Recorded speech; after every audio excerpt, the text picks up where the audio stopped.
Mitigation project sa Dagupan City patuloy na umaarangkada. Sa detalye mga idol, kasama po natin Idol Dona Victoria. 104.7 IFM. Report!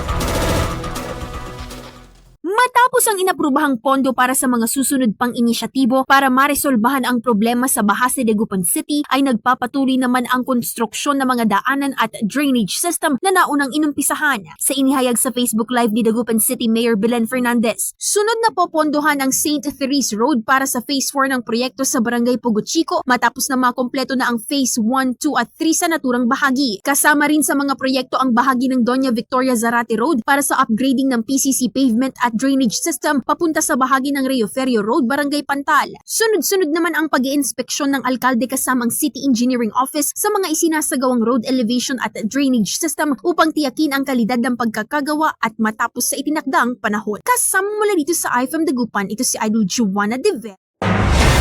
IFM News. IFM News. IFM News.